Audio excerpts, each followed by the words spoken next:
میں 2-3 دن پہلے جا رہا تھا حجویری محل، سڑک پہ کہیں میں نے ایک جگہ لکھا ہوا دیکھا، پیسہ نہیں ڈالر کمائے۔ میں نے کہیں لکھا ہوا دیکھا، نظر ایسے پڑھی تو لکھا ہوا تھا کہ پیسہ نہیں ڈالر کمائے۔ میں نے کہا بات تو بڑی کام کی ہے، پیسے کی طاقت اور پیسے کی حیثیت تھوڑی ہے، چھوٹی ہے، اور ڈالر کی حیثیت اور طاقت تو بڑی ہے۔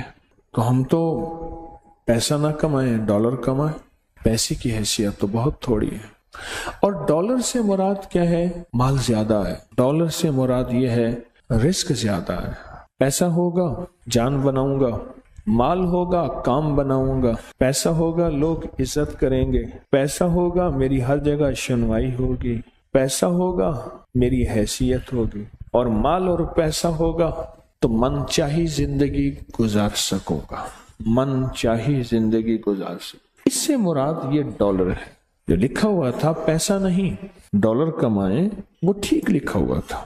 رزقاً واسعاً، اللہم انی اسألک رزقاً واسعاً، یہ ہے پیسہ نہیں ڈالر کمائیں۔ اللہ وسیع رزق عطا فرما، اللہ میں تجھ سے وسیع رزق مانگتا ہوں، یا اللہ میں تجھ سے برکت مانگتا ہوں۔ وسیع رزق، اور وسیع رزق نا اللہ کو دینے سے ملتا ہے، لینے سے نہیں ملتا، لوگوں سے لینے سے نہیں ملتا۔ وسیع رزق ہمیشہ اللہ کو دینے سے ملتا۔ یاد رکھیے، تو بڑی کام کی بات ہے۔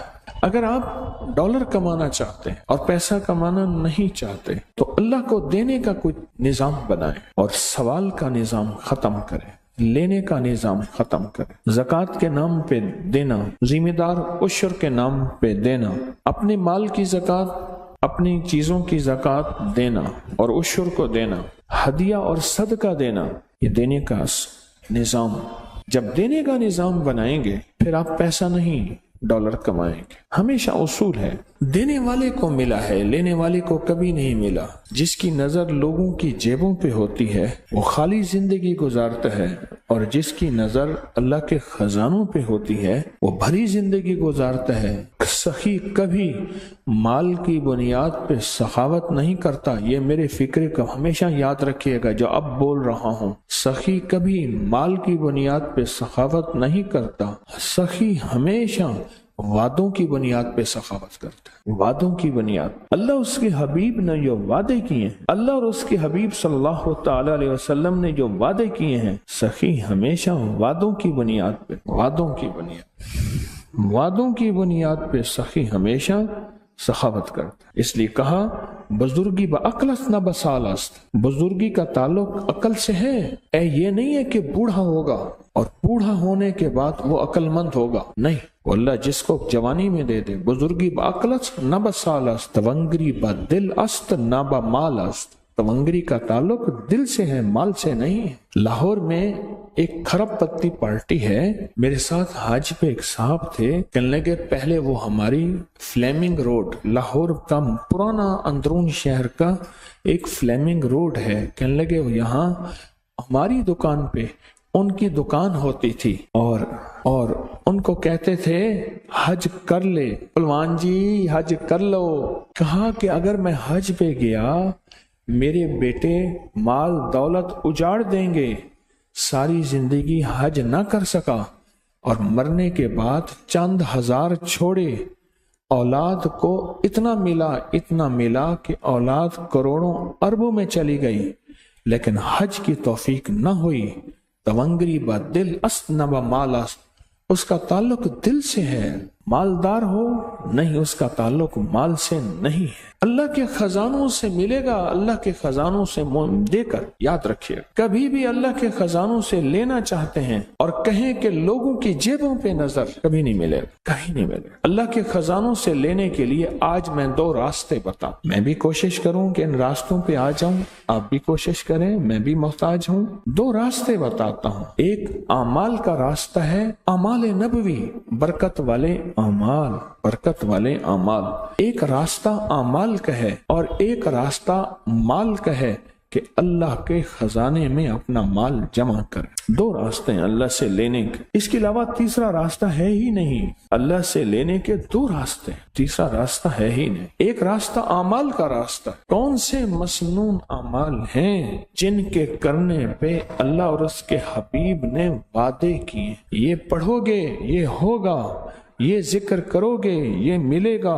اللہ اور اس کے حبیب نے وعدے کیے ہیں، کملی والے کے وعدے سچے، کملی والے کا رب سچا، اور کملی والے اور رب کے درمیان وہی لانے والا جبریل سچا، اور یہ وہی سچ۔ کون سے عمل پہ وعدے ہیں برکت کے، کون سے عمل پہ وعدے ہیں خزانوں کے ملنے کے، اور کون سے عمل پہ وعدے ہیں اللہ کے خزانوں سے لینے کے؟ کون سے عمل پہ وعدے؟ وہ عمل تلاش کریں۔ اور یہ تسبیح خانہ سالہ سال سے ان اعمال کو بانٹ رہا جن اعمال پہ اللہ کے خزانوں سے لینے کے وعدے ہیں اور اللہ کے خزانوں سے ملنے کے وعدے ہیں، اور اللہ سچا، اللہ کا وعدہ سچا، اللہ سچا اور اللہ کا وعدہ سچا۔ کون سے عمل ایسے ہیں کہ اللہ کے خزانوں سے ملنے کے وعدے اس میں موجود ہیں؟ تو کر، اللہ تجھے دے گا۔ فرمایا جو بندہ گھر سے نکلے اور فجر کی نماز مسجد میں پڑھتا ہوا جائے اور جاتے جاتے آیت الکرسی پڑھے، آیت الکرسی پڑھے، جب تک تونگری نہیں آئے گی اللہ موت نہیں دے گا۔ وعدے ہیں، گھر سے چل، فجر کی نماز پڑھتا ہوا چل اور آیت الکرسی پڑھ اور پڑھتا جا، کوئی تعداد مقرر نہیں ہے۔ جب تک اللہ تجھے تونگری کے خزانے نہیں دے گا، اللہ تجھے تونگری کی علامات نہیں دے گا، اللہ پاک اس وقت تک تجھے موت نہیں دے گا۔ ہم کوڑے میں سے، گند میں سے، ڈھیر میں سے رزق تلاش کرتے ہیں، لوہا، لکڑی، گتا چیزیں۔ کسان زمین میں سے رزق تلاش کرتا ہے، اور مجھے اس دن ایک صاحب آئے، کہنے لگے میں سونار کی مٹی لیتا ہوں، ان کے دکان کی مٹی لیتا ہوں، اور مٹی لے کر پھر میں اس میں سے سونا تلاش کرتا ہوں اور سونا نکالتا ہوں۔ مٹی میں سے رزق تلاش کرتے ہیں۔ کیا وہی میں رزق نہیں ہے؟ اللہ کے امر میں رزق نہیں ہے؟ اللہ کے حبیب نے جو رزق کے خزانے دیے ہیں، جو برکتوں کے خزانے دیے ہیں، جو خیروں کے خزانے دیے ہیں، ان میں رزق کیسے نہ ملے؟ ہم نے برکتوں کو تلاش نہیں کیا، پھر اگر کسی کو برکت کا ذرہ مل گیا تو پھر ہم دوربینیں لگاتے ہیں، کہاں سے آیا مال، کہاں سے رہا؟ سونا بناتا ہوگا، چاندی، ہیرے، لوگوں کا مال، ٹھگ، سمنگلنگ، فراڈ، دھوکہ، نوسر بازی، پھر مختلف ہماری لیبارٹری ٹیسٹ بتاتی ہے۔ کسی کو کیا ٹیسٹ بتاتی ہے، کسی کو کیا بتاتی ہے۔ اللہ کے خزانوں سے برکت والے اعمال کر کے لینا نہیں آیا، لینا نہیں آیا۔ جب لینا نہیں آیا، پھر اگر کسی کو برکت والے اعمال کر کے اللہ غیب کے خزانے سے رزق کے دروازے دیتا ہے اور کھولتا ہے، تو چونکہ بچپن سے ماں نے کہا تھا بیٹا بڑے ہو کے کیا بنو گے، کہا میں ڈاکٹر بنوں گا۔ کیا بنو گے، کہا میں پائلٹ بنوں گا۔ کیا بنو گے، کہا میں مالدار بنوں گا۔ اور ماں باپ نے بچپن سے بچپن تک زندگی میں پہلے دن سے یہ نہیں پوچھا، یہ نہیں بتایا، اور من کی دنیا میں یہ بات ڈالی نہیں کہ میں بڑا ہو کے اللہ کے خزانوں سے لینے والا بنوں گا اور مخلوق میں تقسیم کرنے والا بنوں۔ انما انا قاسم، انما انا قاسم، میرے کملی والے نے فرمایا میں تقسیم کرنے والا ہوں۔ قاسم کے معنی تقسیم کرنے والا۔ انما انا قاسم واللہ یؤتی، میرا اللہ دیتا ہے، میں تقسیم کرتا ہوں۔